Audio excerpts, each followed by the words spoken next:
Finally, West Ham have woken up in the transfer market. Weeks of rumours, failed bids and frustration, but now we've got some action. But that's not all in today's Breaking Bite. We've also got updates on another potential deal, a young hammer on loan, and a knockout performance from a member of the West Ham family. Quite literally. As I'm sure you all know by now, this is your daily Breaking Bite. First, let's talk about the big news which has literally just broken today. Evan Ferguson is heading to West Ham from Brighton on loan until the end of the season. That's right, the player we have been trying to get over the line for what seems like forever now is finally set to pull on the claret and blue. But what's surprising is that Brighton have let him go on a straight loan, no buy option included from what we know so far. Now, if you know Brighton, you'll know they rarely back down on their valuations. They were initially demanding an obligation to buy at £40 million, but West Ham held firm. In the end, this straight loan was the compromise. That said, the deal does represent good value for us. Ferguson is currently on a modest wage of £30,000 per week, which by Premier League standards is relatively low. The latest news is that West Ham are reportedly optimistic that Ferguson will sign the deal tomorrow afternoon, locking in a 5-month loan from Brighton. That's still subject to a medical which is set to begin today and some final contract details, including agent fees. But as always, nothing is done until it's done. There's still a small chance another club could come in late and hijack the deal, so we can't get ahead of ourselves just yet. But if it does go through, it could turn out a good bit of business. This is a player they once rated at £100 million. That's how highly they regarded Ferguson at one point.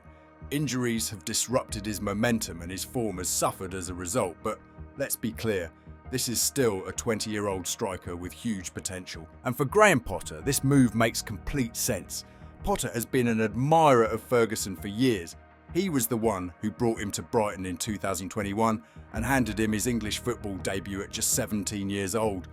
Under Potter, Ferguson showed early signs of becoming a top-class forward, and now the West Ham boss has the opportunity to work with him again. His overall numbers for Brighton, 13 goals and 2 assists in 59 appearances. While not eye-popping, there's a clear player in there, and if he gets back to full sharpness, he could be a real asset for us in these crucial months ahead. But here's the big question. Should we be happy that it's just a straight loan? Personally, I'd have preferred an option to buy. If Ferguson comes in, finds his feet and starts banging in goals, all we're doing is putting him in the shop window for Brighton. His value goes back up, and in the summer, we're left empty-handed while they cash in. And let's be honest, we've been here before. We all remember Jesse Lingard. He came in during January, absolutely smashed it for us, captured all our love and support, and then he went straight back to Manchester United, ran down his contract and snubbed us when we tried to bring him in permanently. It was a gut punch then.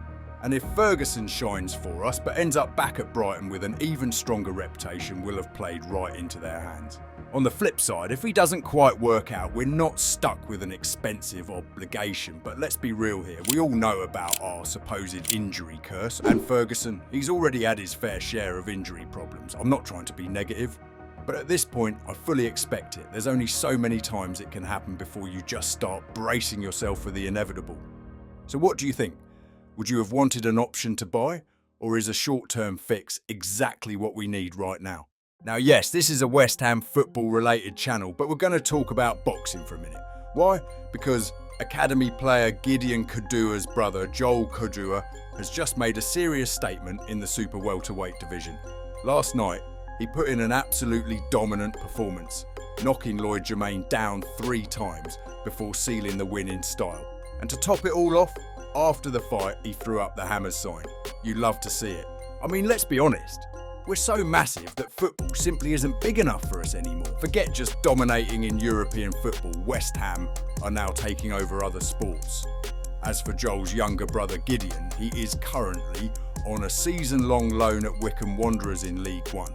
At 20 years old, Kodua continues to develop his skills as a versatile attacking player, capable of playing as a winger, attacking midfielder or forward. But how mad is the whole story? 2 brothers, 2 different arenas, both representing the badge. Also, just a quick one, if you're enjoying the video, please take a second to drop a like. It honestly makes a massive difference because it tells the YouTube algorithm this is a good video and pushes it out to more West Ham fans. Let's try to hit 200 likes. Surely we can manage that. And while you're at it, check if you're subscribed. The majority of people watching these videos aren't actually subscribed, and it's completely free. Anyways, back to football transfers, and we've got another update. One that I actually spoke about just 2 days ago. In that upload, I mentioned how Daniel Cummings was being linked to West Ham, and now it looks like things are moving fast.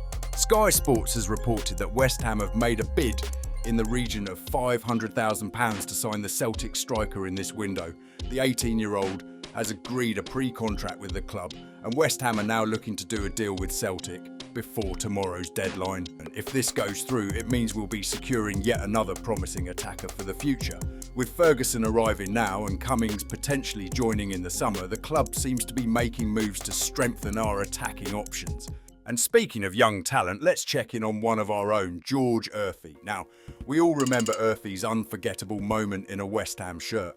It was David Moyes' final game in charge, and Earthy was subbed on late in the match against Luton Town.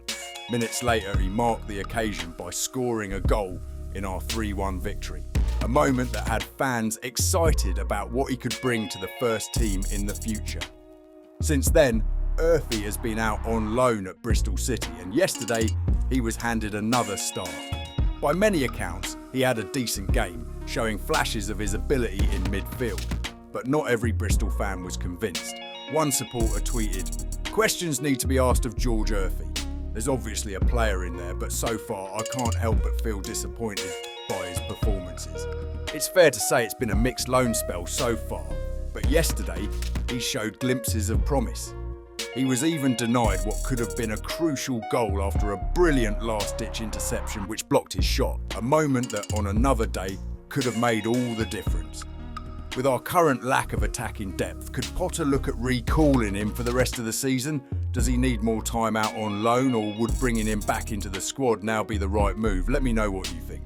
And just before we wrap things up, a quick update on the Eli Kye situation. A deal is still very much possible, with West Ham still in the race to sign him. However, earlier this morning, one source reported that Chelsea are set to swoop in and beat us to the transfer. Now, I'll be honest, the source is questionable at best, so take it with a pinch of salt, but I thought I'd mention it to keep you all in the loop. Since then, it's been reported that West Ham have officially put in an offer for Kye. The proposal, a £35 million package.